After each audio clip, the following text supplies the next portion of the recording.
Bien, muy buenas tardes. Son las 19 horas del lunes 6 de abril.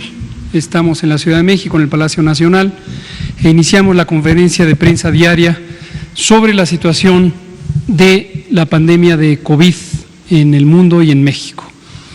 Hoy nos acompaña nuevamente y nos da mucho gusto el director de prestaciones médicas del Instituto Mexicano del Seguro Social, nuestro amigo y colega, el doctor Víctor Hugo Borja Aburto. Bienvenido, doctor Borja. Buenas noches. Y también nuestro director general de epidemiología, el doctor José Luis Salomía.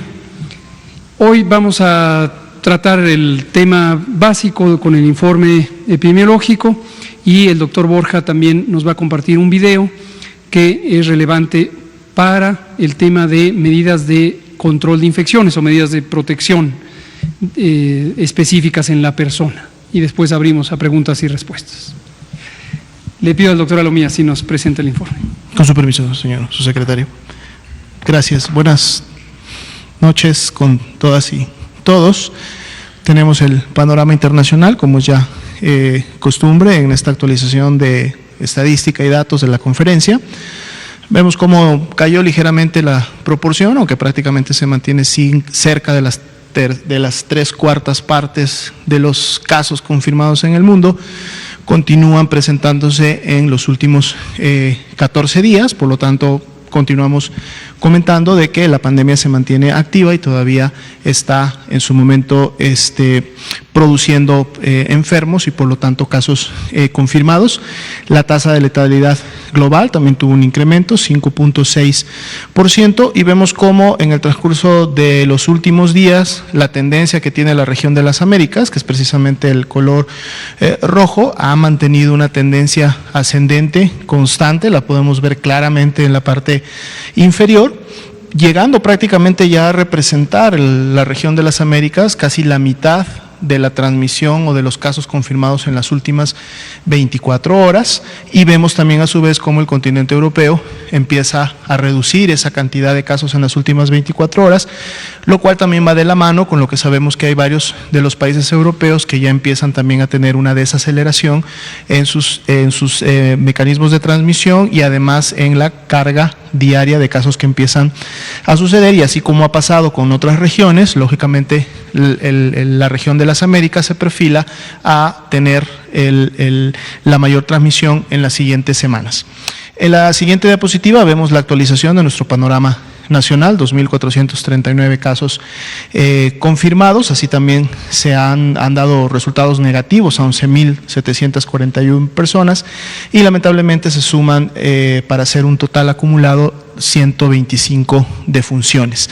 Ya son más de 20.000 las personas que han sido en su momento estudiadas como casos sospechosos de la enfermedad.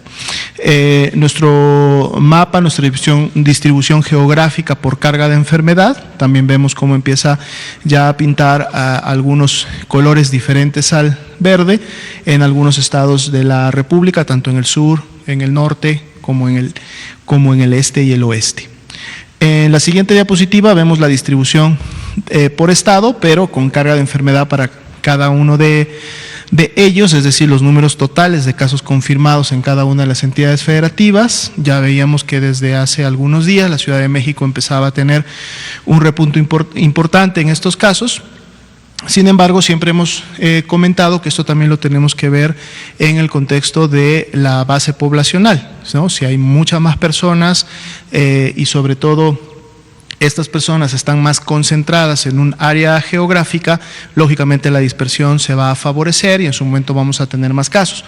Por lo que si vemos esta misma gráfica, pero por la tasa de incidencia acumulada, que es la siguiente diapositiva, en este caso por cada 100.000 habitantes, vemos cómo la distribución para efecto de varios estados cambia, aunque sí, la Ciudad de México ya y con esa carga de enfermedad, aún teniendo las poblaciones más grandes y concentradas del país, sigue todavía estando en la parte superior de la gráfica con esta tasa de incidencia de 6.75, pero hay otros estados como Baja California Sur, Quintana Roo, Tabasco, que por tasa de incidencia acumulada pasan también a los primeros lugares de afectación. La tasa de incidencia nacional, es decir, la que se observa en todo el país, en este caso por 100.000 habitantes es de 1.91 y esa también la vamos a estar viendo incrementarse en la medida que vamos transitando por la epidemia y vamos de un escenario 2 caminando hacia un escenario 3. La siguiente, por favor. Aquí vemos la distribución por grupos de edad. Prácticamente no ha tenido, a pesar de que se han ido sumando los casos, la distribución se ha mantenido, si recuerdan los días anteriores, prácticamente en la misma situación. Población adulta joven, que es la que se enferma, tenemos una barra importante en los mayores de 65 años también, y prácticamente los hombres representan un poco más de carga de enfermedad con un 58%, y los menores de edad los que son menos afectados hasta el momento. La siguiente, por favor. Tenemos la distribución por grupo de edad, pero ahora también considerando el tipo de atención médica que tuvieron que requerir, en este caso los hospitalizados, que es un 26%, cuando vemos qué grupos de edad son los que han tenido que ingresar a este segundo nivel o tercer nivel de atención, vemos cómo también se incrementa, ahora sí de manera importante, prácticamente ya estar a la par en los mayores de 65 años, de también a su vez los casos ambulatorios de ese grupo de edad. Esto va cada día reforzando que mientras más edad tiene uno, y podemos ver también cómo es una curva ascendente de las barras amarillas que se va incrementando en la medida de que se va incrementando la edad, se incrementa el riesgo también de no solamente ser un caso que desarrolle una enfermedad leve, sino que va a requerir de hospitalización porque de seguro desarrolló algún signo de alarma o la condición o la complicación de neumonía está requiriendo que la persona sea ingresada, y lo podemos ver fácilmente en la gráfica. En la siguiente diapositiva vemos precisamente un poco la distribución de cómo se han comportado estos casos que han sido hospitalizados. Ya veíamos que la gran cantidad sí son ambulatorios, pero de las proporciones que se han hospitalizado, hay un 13, casi un 14% que sí tienen la característica de ser graves, 330 personas, y tenemos también en situación crítica, que serían los pacientes que están intubados con ventilación mecánica asistida, que es de la condición más crítica de la enfermedad, 89 personas que representan el 3.65 del universo del escenario de los casos confirmados. En la siguiente diapositiva empezamos a ver ya la distribución de las defunciones.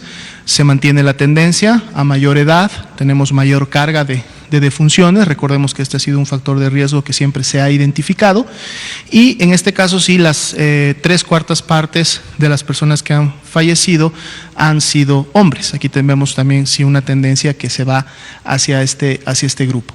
En la siguiente diapositiva vemos las defunciones asociadas a las comorbilidades o factores de riesgo que han tenido estos pacientes. Hipertensión, diabetes y obesidad destacan pronunciadamente, son las que más han estado presentes en la comorbilidad, y recordando que casi el 80% de las defunciones inclusive han tenido 2 comorbilidades asociadas, no solamente una comorbilidad. Entonces de ahí siempre el llamado que se hace todos los días a, si yo soy una persona que pertenece a uno de estos grupos de riesgo, con mayor razón debo de quedarme en casa, y mi familia debe de ser un cerco protector y además cuidador para mi persona. La siguiente diapositiva vemos también las defunciones, cómo se distribuyen por entidad federativa, pero así como lo veíamos con la tasa de incidencia, en la siguiente diapositiva también vemos la tasa de letalidad que en este caso hay para las defunciones por estado, en donde no necesariamente están a la cabeza las entidades federativas que han presentado la mayor cantidad de defunciones, sino más bien, cuando hablamos de letalidad, cuántas de las personas que se confirmaron que enfermaron de COVID-19 lamentablemente terminaron falleciendo, y aquí podemos ver esa distribución. Otra manera de poder observar las defunciones es a través de la mortalidad, que es la siguiente diapositiva que tenemos, en donde también puede haber una redistribución en el orden de los estados, y esto representa en un momento cuántas personas fallecen lamentablemente de la enfermedad de todos los habitantes que hay en una localidad, a diferencia de la letalidad, que es solamente del grupo de los que enfermaron, en este caso por COVID-19, y aquí también, como comentábamos, podríamos ver grandes diferencias más allá de la concentración o cantidad de defunciones que en su momento se producen. En las últimas 2 diapositivas, la siguiente por favor, vemos la curva epidémica de casos acumulados, esto es por cada día que van en su momento dándose los resultados, 2.439, y bueno, podemos ver que todavía continuamos con esa tendencia ascendente, y los días que han pasado desde que en su momento inició la Jornada Nacional de Sana Distancia. La siguiente y última diapositiva es también la curva de casos acumulados, pero además en la parte inferior y en barras de color naranja nos muestra la carga incidente, es decir, la cantidad de casos que se han confirmado día por día, en donde, si ustedes pueden notar, también tenemos para prácticamente los últimos 5 días una tendencia ascendente, ¿no?, que se va dando día con día en la medida que se van confirmando los casos, no muy pronunciada aún, pero hay que, si lo vemos en el gráfico, se consideraría ascendente como tal. Ese sería el panorama nacional para hoy. Gracias, doctor Alumía. Le pido al doctor Borja si es tan amable de presentarnos. Muchas gracias. Como ustedes saben, todas las instituciones nos estamos preparando para hacer más espacio en los hospitales para atender a los pacientes COVID. Para eso hemos liberado algunos espacios, hemos diferido algunas cirugías que pueden esperar, que no ponen en riesgo la vida, cirugías, por ejemplo, de ortopedia, y hemos también, en algunos casos, la consulta externa reprogramado. Hemos hecho espacios también a través de la orientación médica telefónica o de la receta resurtible. Pero hay unas áreas que son importantes no diferir. Estas son, por ejemplo, algunas atenciones esenciales, como la consulta externa oncológica, la quimioterapia, hemodiálisis, urgencias para procesos agudos, tales como dolor abdominal, infecciones respiratorias, cirugías de urgencia, cuidados intensivos, traumatología y tococirugía. Sin embargo, la consulta externa de algunas especialidades se va a mantener, y para lo cual hemos desarrollado un video para la protección de médicos y pacientes. Este video está dirigido a personal de la salud que no atiende pacientes COVID, que está fuera de las áreas de atención de pacientes COVID. Los invito a verlo. Atención en consulta externa donde no se atiende a paciente por COVID-19. Como médico de consulta externa, tu labor para la atención del paciente es muy valiosa. Recuerda siempre portar tu uniforme institucional y gafete de identificación.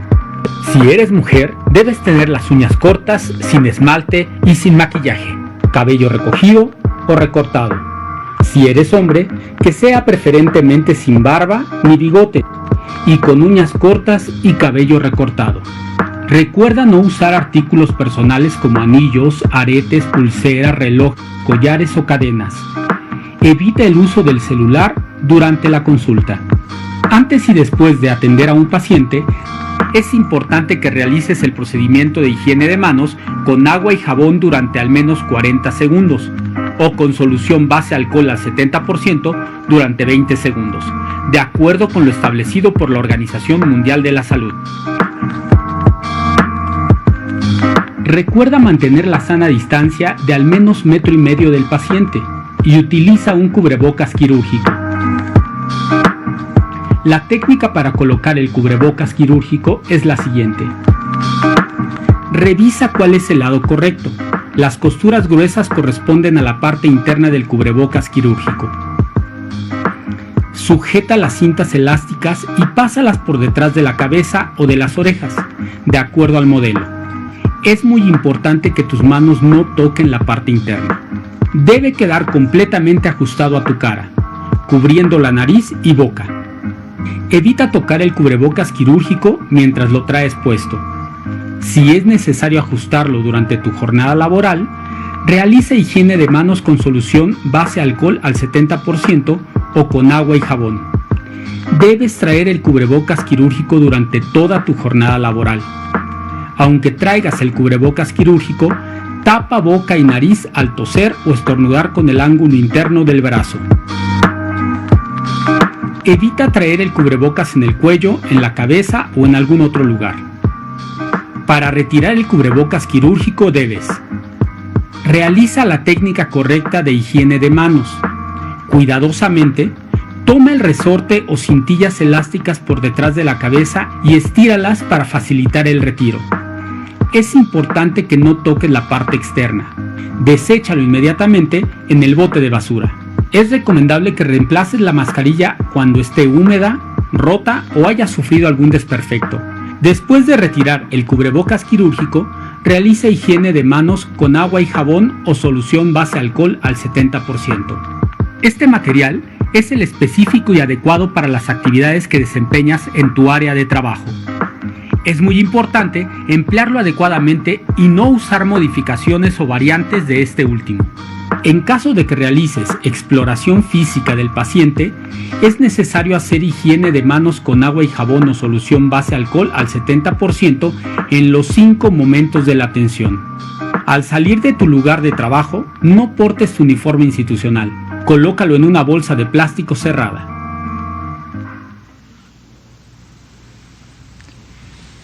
Quisimos mostrar este video porque también muestra cómo se deben tener los cuidados para el tapabocas, la higiene de manos, pero también es el equipo que podrían usarse en casa para cuidar a los pacientes enfermos. Si ustedes recuerdan, más del 80% de los pacientes enfermos se van a recuperar en casa.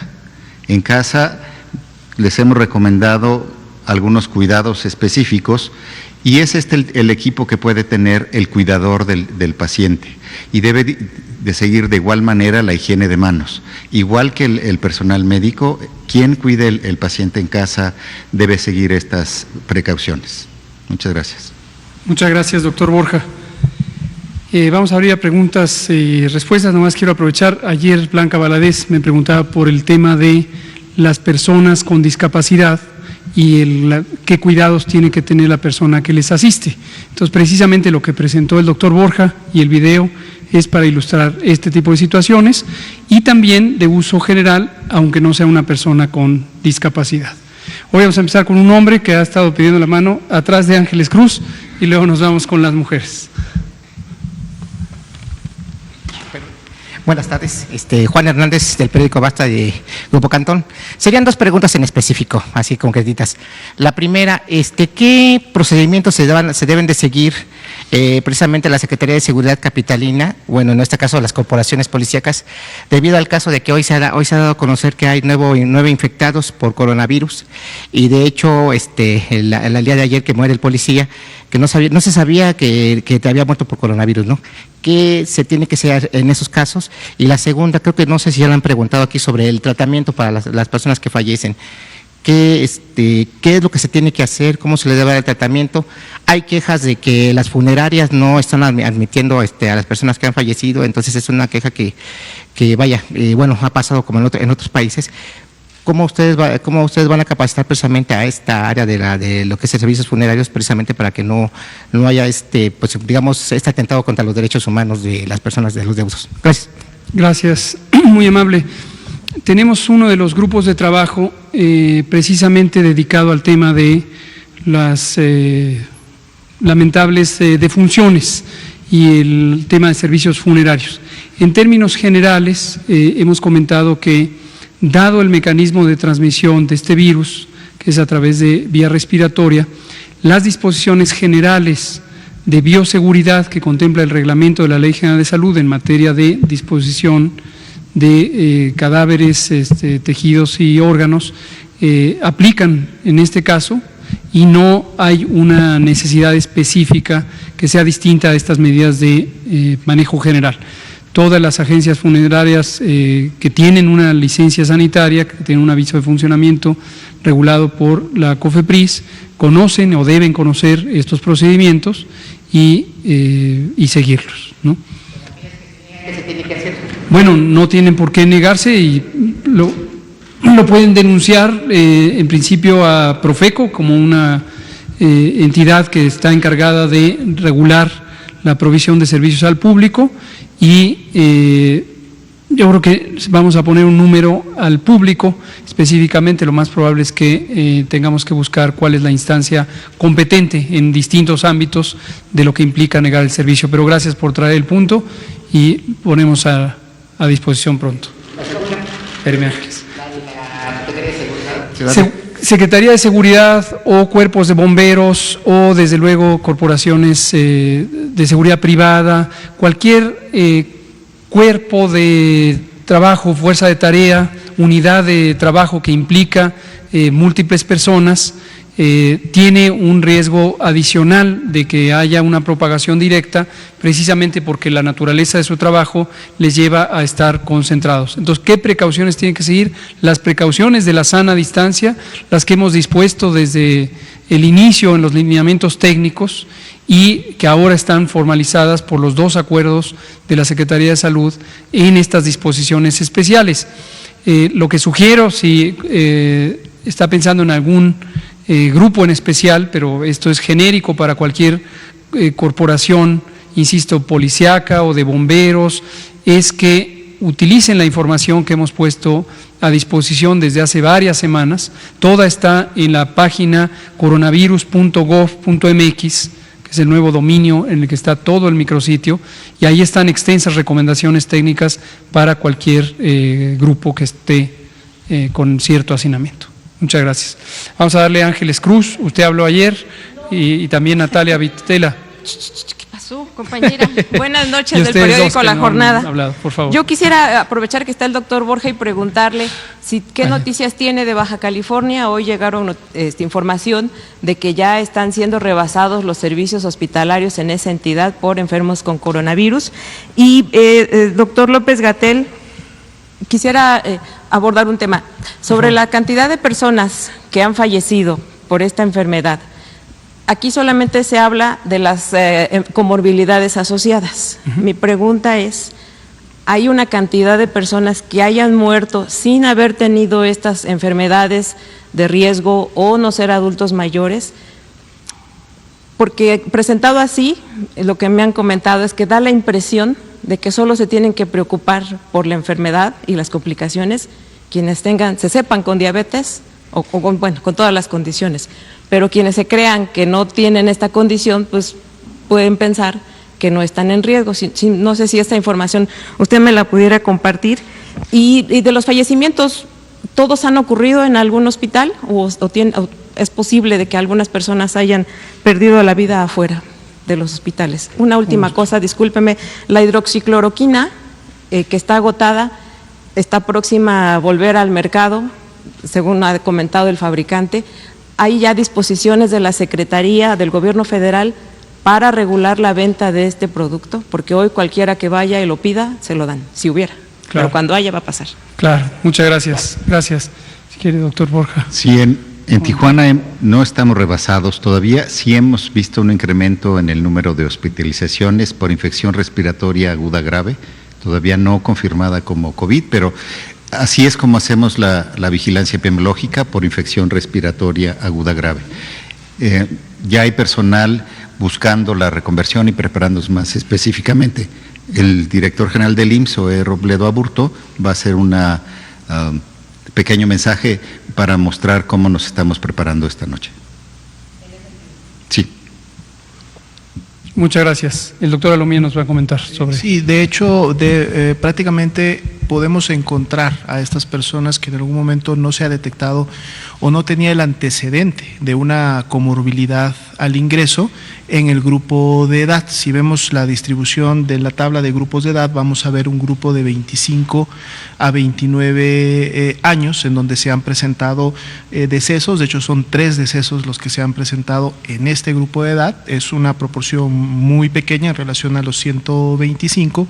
Sin embargo, hay que recordar que el hecho de no presentar como antecedente algún tipo de comorbilidad en específico no necesariamente quiere decir que no se tuviera.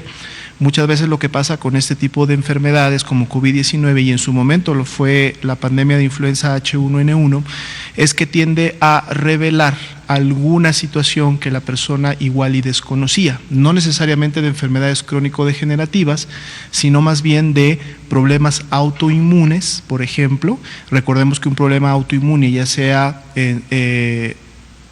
producido o en su momento por alguna inmunodepresión, como es la enfermedad VIH-Sida, no necesariamente se presenta en grupos de edad avanzada o en grupos de edad mayores. Estas enfermedades pueden presentarse en cualquier grupo. Ahora, si nos vamos a la estadística y lo que está registrado, sí, efectivamente 3 personas no tenían una comorbilidad. 3 personas, que son las del grupo de 25 a 29, no tenían una comorbilidad detectada o por lo menos expresada al momento que se hizo el estudio epidemiológico.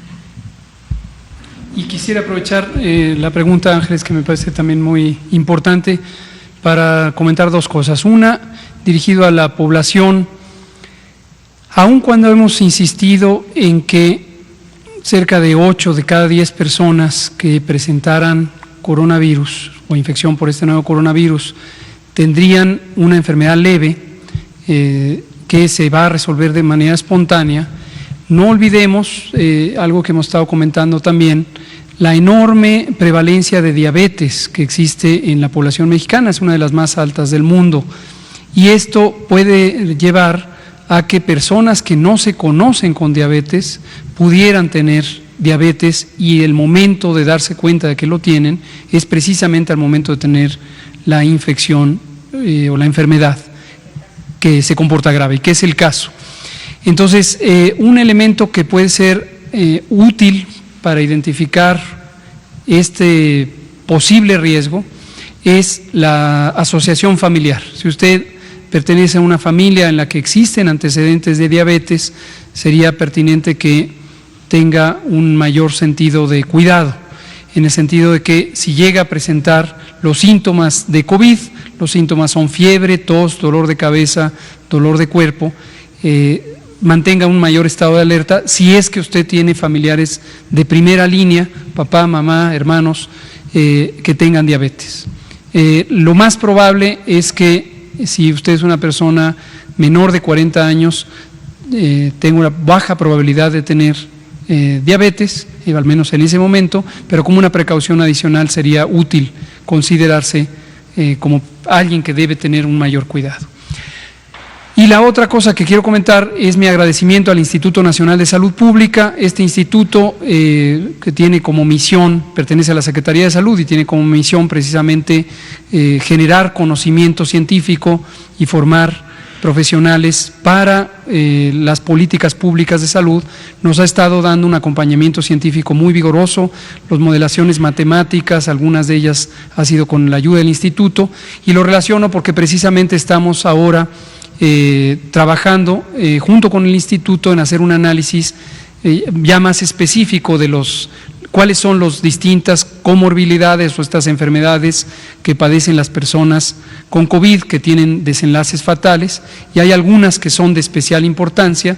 Hasta el momento son la diabetes precisamente y la inmunosupresión, que pueden aumentar hasta 95% y 76% respectivamente el riesgo de complicaciones y el riesgo de muerte. El análisis todavía es preliminar, se está trabajando, y seguramente cuando tengamos una mayor cantidad de datos va a ser mucho más robusto el análisis. Pero agradezco, el instituto nos ha acompañado en mucho, también a través de la doctora Celia Alpuche nos ha ayudado también en la reorganización del proceso diagnóstico, y en fin, es una institución que nos acompaña mucho. Cloroquina. Cloroquina e hidroxicloroquina son 2 medicamentos que se inventaron hace muchos años, hace más de 40 años, para el tratamiento del paludismo, pero desde hace, no sé el dato exacto, pero unos 30 años se utilizan también como inmunomoduladores para enfermedades reumáticas, lupus, artritis reumatoide, entre otros. Y desafortunadamente, cuando circularon noticias de que estos 2 medicamentos podrían ser útiles para el tratamiento del coronavirus, se precipitaron una suerte de compras de pánico completamente injustificadas, debo decirlo, completamente injustificadas, en la medida en que no existe una demostración científica todavía de que estos son medicamentos útiles para el coronavirus.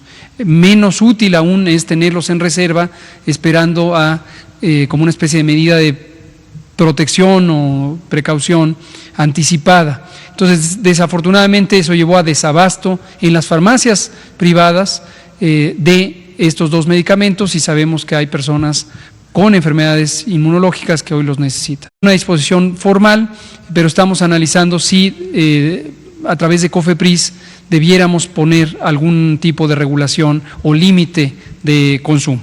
Vamos a dar la palabra aquí a las compañeras que no han participado antes y luego nos vamos con las que han participado muchas veces. Gracias, buenas tardes. Arely Villalobos, del Sistema Público de Radiodifusión. Dos preguntas. La primera, quiero saber a la fecha cuántos laboratorios privados u hospitales privados han sido sancionados por promocionar o aplicar pruebas para detectar COVID-19 sin tener el registro o cumplir con la normativa del INDRE, y que nos actualice los datos de, a la fecha, cuántos hospitales públicos y laboratorios privados pueden aplicarlas y cuentan con la autorización del INDRE. Esa sería una primera pregunta y, si me permite, hago otra. Con gusto. El doctor José Luis Salomía, director de Epidemiología y del INDRE, sabe de esto. Gracias. De hecho, comentar que no en estos momentos no están en las atribuciones y la competencia del INDRE el tema de las sanciones. Eso tendría que ser en su momento realizado por otro tipo de autoridad.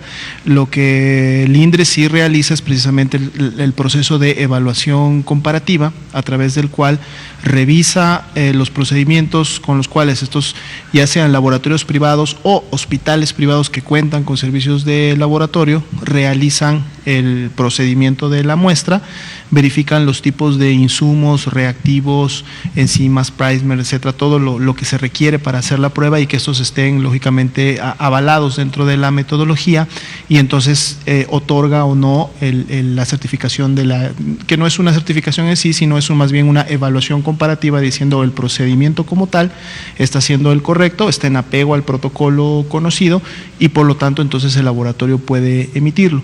El INDRE está publicando cada vez que se actualiza esta lista, está publicando directamente en la página de la Dirección General de Epidemiología el listado de los laboratorios que en su momento se van incorporando. Ahorita, si gusta, con los compañeros de comunicación social le pasamos la página, porque todos los días puede cambiar esta lista y se puede estar actualizando, pero ya eran más entre la Red Nacional de Laboratorios y los hospitales privados y laboratorios privados que pueden ya realizar la muestra, ya prácticamente eran más de 55 laboratorios que en su momento estaban realizando las pruebas, algunos de ellos con inclusive cadenas nacionales, es decir, que tienen establecimientos que toman muestras en muchas partes de la República Mexicana. Pero con gusto le compartimos la liga, en donde ahí se puede estar viendo constantemente la actualización, el listado, y viene el nombre completo de la empresa o los laboratorios que en su momento tienen esta evaluación comparativa. Y para conocer justamente los laboratorios que han sido sancionados, esto lo digo porque la semana pasada conocimos de un caso de un laboratorio que promocionaba pruebas vía WhatsApp. Este laboratorio, entiendo que fue sancionado, que dejó de hacerlo, pero quisiera conocer el listado o la institución que se encarga de dar a conocer estos datos.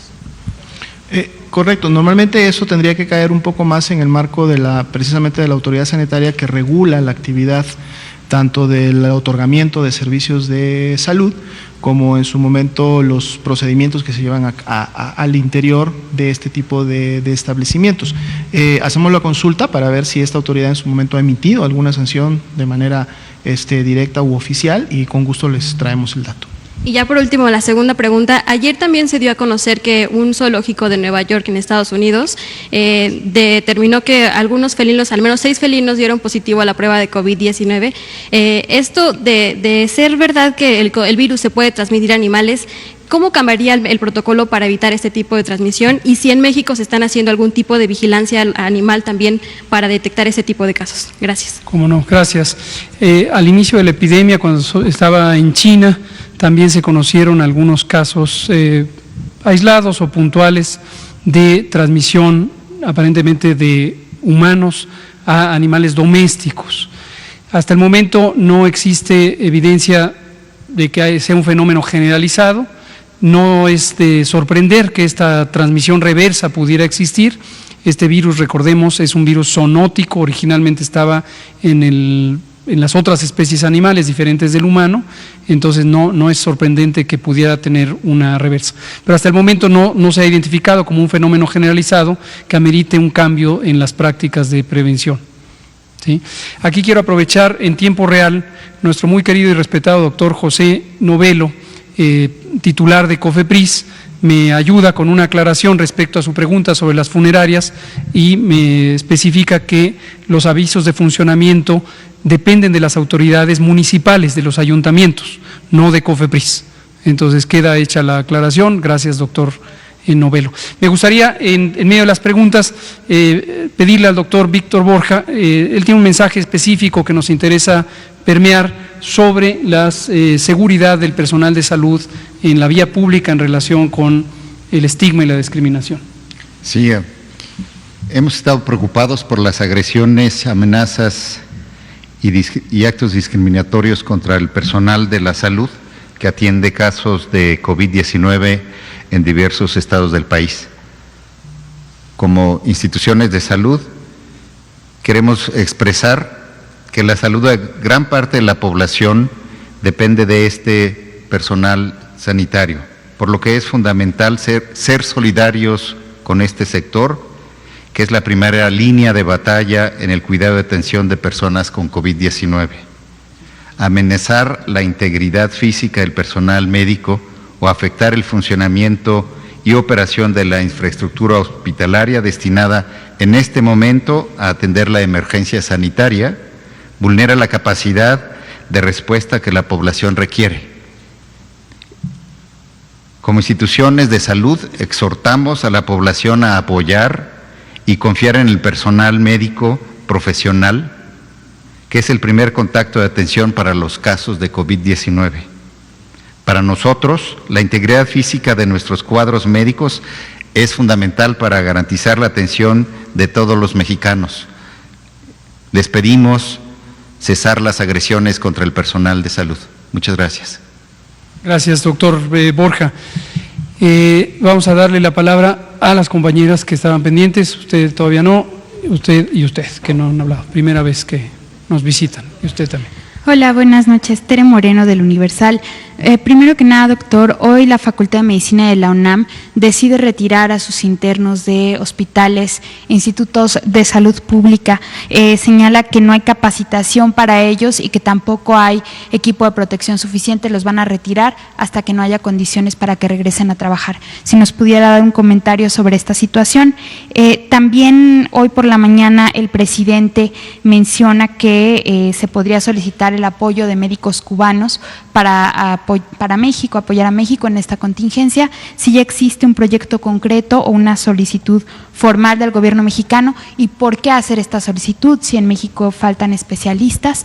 Y al doctor, si nos pudiera por favor detallar un poco más sobre estas agresiones. Ya hemos visto amenazas en redes sociales, distintas noticias, pero si ya ha habido agresiones físicas directas al personal de salud del IMSS y también pues de las otras instituciones. Gracias. Con gusto. Sobre esta tercera pregunta es exactamente lo que está mencionando el doctor Víctor Borja. Habían sido casos, se podría decir, aislados, pero todos ellos son indignantes, son lamentables y lo que muestran es, desde luego, un fenómeno que es natural, pero de ninguna manera justificable, que consiste en que el miedo produce reacciones irracionales, produce reacciones que no tienen ningún sentido, ningún fundamento y no tienen justificación alguna cuando se trata de el respetar la dignidad y la integridad de las personas. Y como también señala el doctor Borja, y por supuesto me sumo enfáticamente a ese comentario, es aún más indignante cuando se trata precisamente de las profesionales de la salud y los profesionales de la salud de quienes dependemos todas y todos en este momento, porque están en la primera línea de trabajo enfrentando esta epidemia. Entonces, el pronunciamiento es de indignación y de exigencia a que esto no ocurra y desde luego esto es totalmente punible, sancionable y no será permitido. Respecto a los médicos internos de pregrado, ayer estaba aquí una colega del Politécnico, del Instituto Politécnico Nacional, y nos hacía un comentario semejante y la respuesta es esta: el personal de salud en entrenamiento, los y las médicos internos de pregrado, también los que están haciendo su especialidad médica, no tienen una relación de contractual con la institución de salud. Son becarias y becarios de las Secretaría de Salud, que paga las becas o del Instituto Mexicano del Seguro Social o de las distintas instituciones. Pero la responsabilidad recae precisamente en las instituciones académicas y pues entendemos, nos parece legítimo que esto pudiera haberlo decidido, en este caso la universidad o el Politécnico o cualquier otra universidad, y desde luego introduce un inconveniente porque se reduce la capacidad de respuesta del Sistema Nacional de Salud y pues buscaremos el mecanismo de dialogar con la universidad para buscar tener las mejores condiciones para que vuelvan, ¿sí? El proceso de capacitación es más fácil efectivamente con el personal ya laborando, porque el personal que ya está laborando tiene ya un entrenamiento previo, han terminado su formación como médicas y médicos. Los internos y las internas de pregrado, desde luego son estudiantes de los últimos grados, concretamente el 5º año de la carrera de medicina, en el caso de la universidad, y cumplen un papel muy valioso, pero es esperable que no tengan a lo mejor todo el dominio de las distintas condiciones que se deben cuidar, especialmente en el tema de bioseguridad, tal como se ilustra en este video. Y estamos trabajando en el entrenamiento de todo el personal para asegurarnos que se cumplan de manera más estricta los distintos protocolos. Las guías técnicas han estado presentes desde la primera semana de febrero, específicamente la guía de control de infecciones, y aquí lo que hacemos es un llamado a todas las autoridades sanitarias del país. No olvidemos que los gobiernos estatales son autoridades sanitarias. Es decir, hay una responsabilidad específica de los 32 gobiernos estatales en su ámbito de competencia, que es cómo opera el sistema de salud en sus entidades federativas. Entonces, sí, es muy importante que también participen activamente en este proceso de capacitación. Doctor Borja. Sí, a mí me gustaría mencionar que desde mediados de marzo, todos los internos fueron retirados en el IMSS de las áreas de atención a COVID-19. No se encuentran atendiendo este tipo de pacientes y se encuentran en otras áreas del hospital donde no se manejan este tipo de pacientes. Nosotros continuaremos con aquellos que voluntariamente continúen y las universidades así lo manejan. No es una decisión del IMSS, es una decisión de las universidades. Gracias, doctor Borja. ¿Mande?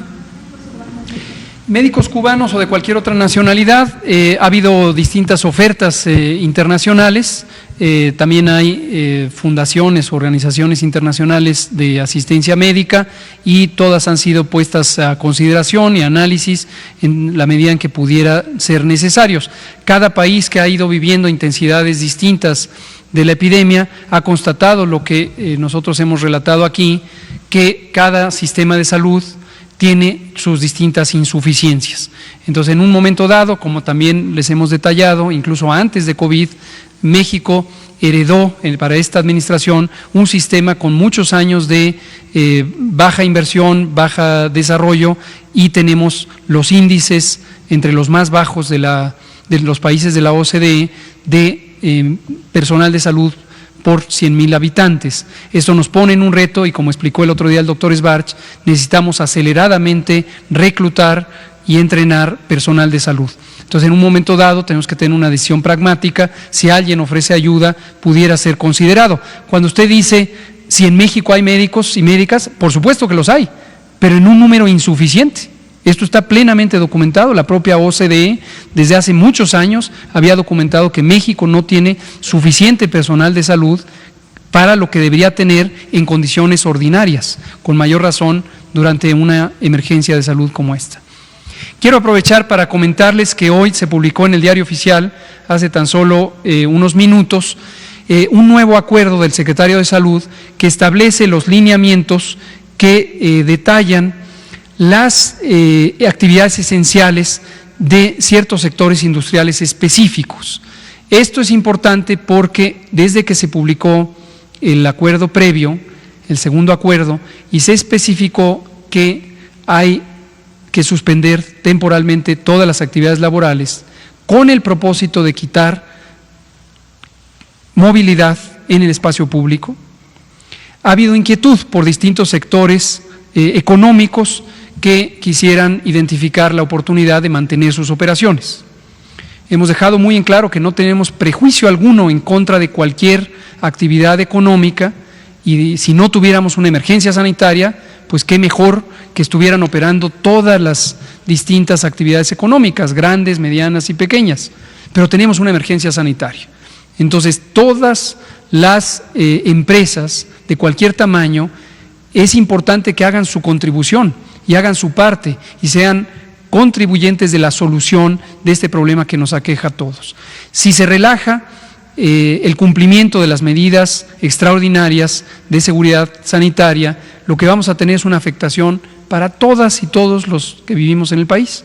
Como hemos dicho, este es el momento de mantenernos en casa, que no haya actividades, que se adapten las condiciones para que se trabaje en casa. El gobierno ya hizo lo suyo, el gobierno está todas las actividades posibles que no son críticas y que requieran al personal en las instalaciones han sido suspendidas.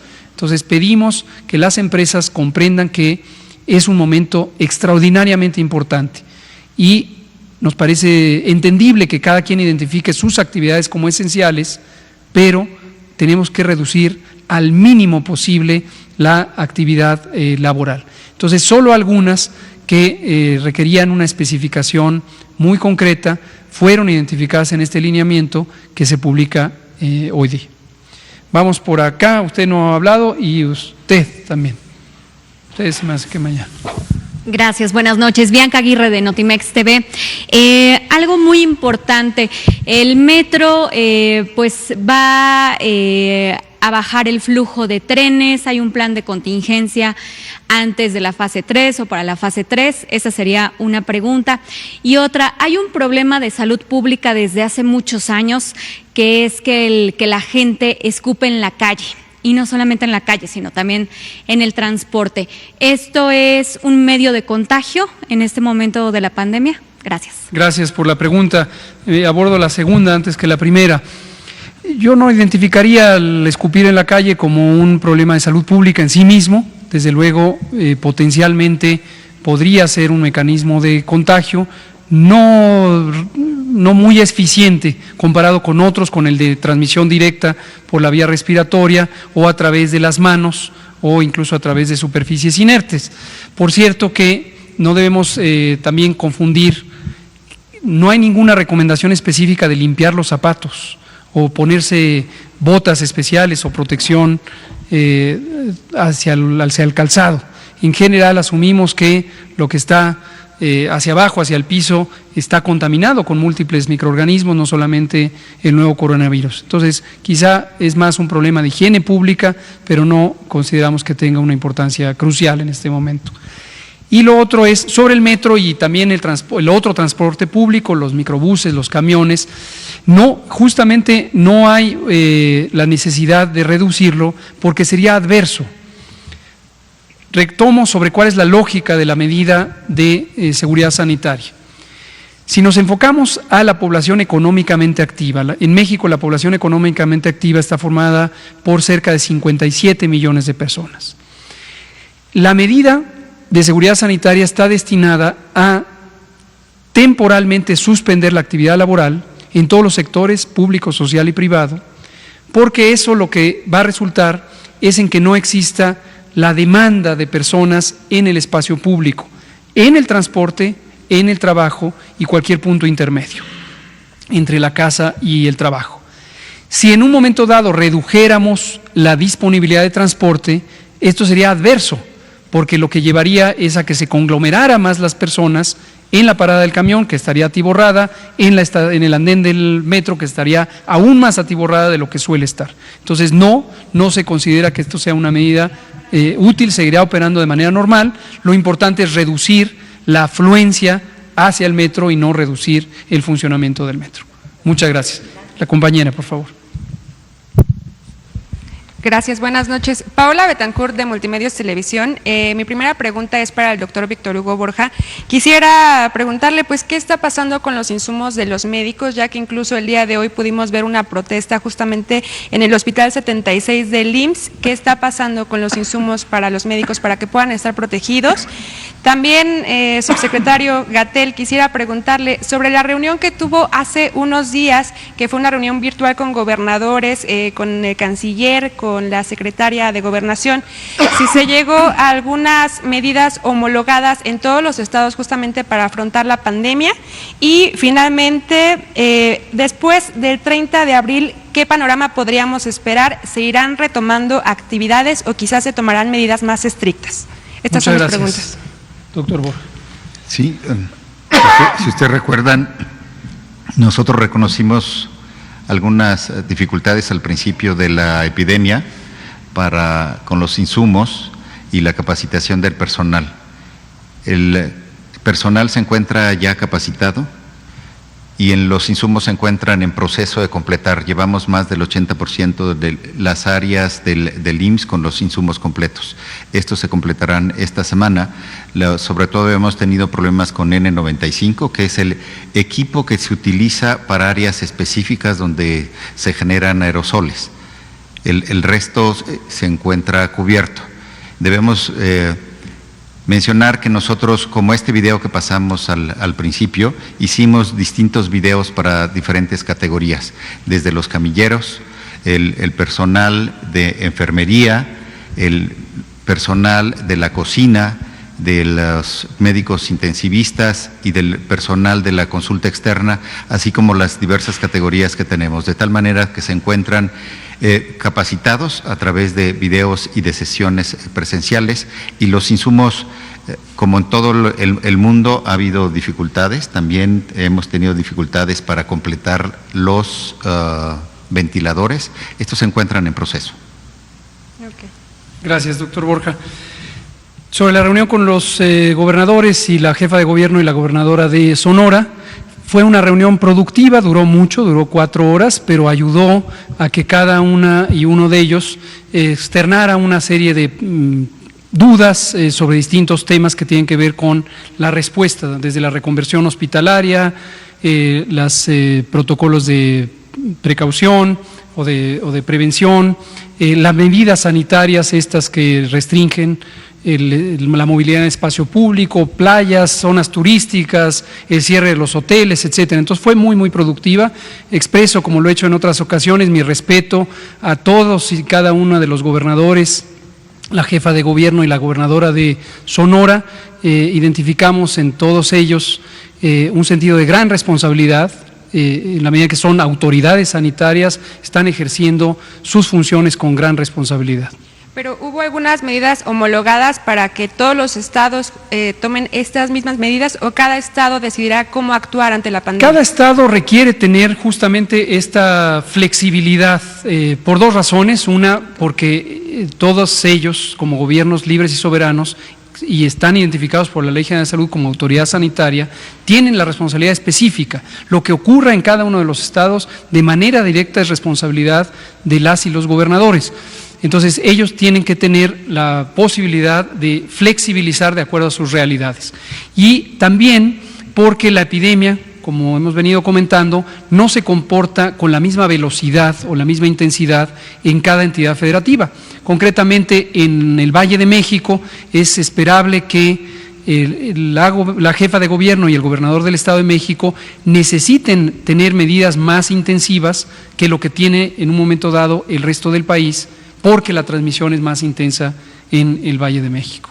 Y sobre el panorama que podemos esperar después del 30 de abril, si quizás haya medidas más restrictivas, o qué podemos esperar. Es temprano para identificarlo, es temprano. Nosotros monitoreamos la situación epidemiológica todos los días, varias veces al día, y finalmente la traemos en un resumen aquí a las 7 de la noche. Pero le agradezco su pregunta para recordarle a todas y todos que estas medidas se necesitan ahorita en la fase 2 y que nos seguimos acercando a la fase 3. Irremediablemente vamos a llegar a la fase 3, irremediablemente vamos a tener más y más y más y más casos, y también casos graves, y también sobreocupación de los hospitales. Entonces, este es el momento de quedarnos en nuestra casa, disminuir la transmisión, porque la situación va a ser aún más intensa, de hecho más intensa después del 30 de abril. Porque es el momento en que va a estar creciendo la curva epidémica. Las medidas se aplican con antelación, por eso las decretamos desde la mitad de febrero, entraron en vigor la mitad de marzo entraron en vigor el 23 de marzo, y es ahora donde tenemos que ejercerlas. Se ha contemplado, y así está dispuesto en el acuerdo del secretario de Salud publicado la semana pasada, que rumbo al momento en donde se termine la Jornada Nacional de Sana Distancia, trabajando en colaboración con la Secretaría de Economía y la Secretaría del Trabajo, definiremos las modalidades específicas para continuar con estas medidas de sana distancia en otras vertientes. Pero insisto, es temprano para saber si serán más estrictas o menos estrictas. Blanca Valadez, por último. Gracias. Pero nos quedan poquitos minutos. Sí, sería muy rápido. Doctor Borja, a partir de esta pandemia, ¿cuántas consultas han recibido?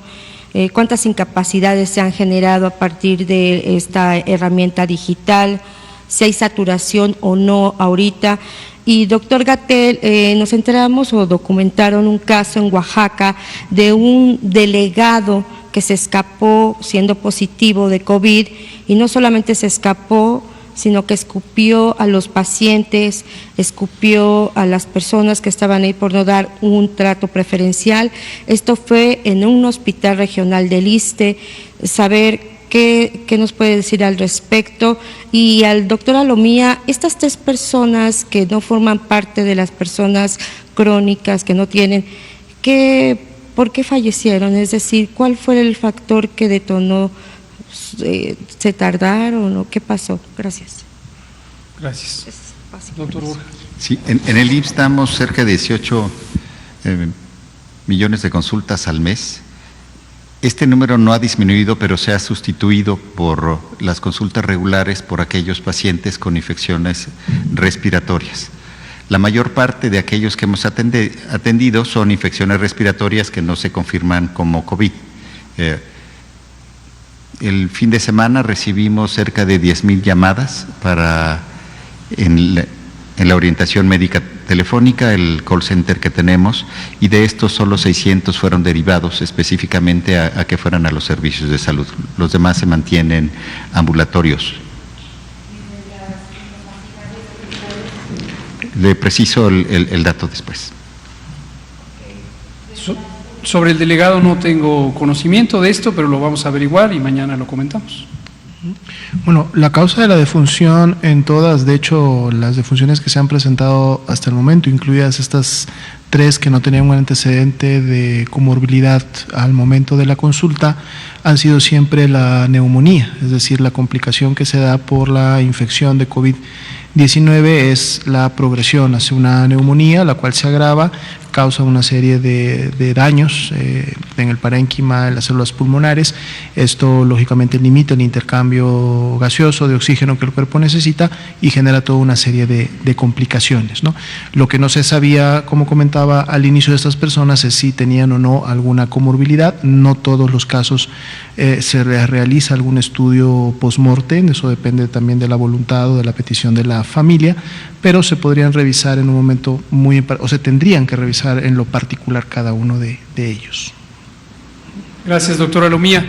Pues vamos a terminar aquí, son las 19:58. Les recordamos, quédense en casa, es importante que quede muy claro, la epidemia no se ha acabado, la epidemia está apenas entrando en su fase más intensa y hemos estimado que en las próximas 2 a 3 semanas vamos a estar en un crecimiento muy acelerado, que esperamos sea menos acelerado de lo identificado o proyectado originalmente, y que refleje la utilidad de estas medidas de distanciamiento social, el esfuerzo, el sacrificio que están haciendo todas y todos ustedes en este momento al quedarse en casa, alterar su vida, renunciar a ciertas necesidades, y esto lo digo para la población en general, lo digo también para el sector social, lo digo para el sector público y también lo digo para el sector privado. Sabemos que esto es un sacrificio muy grande, pero esto es algo que necesitamos hacer todas y todos al mismo tiempo,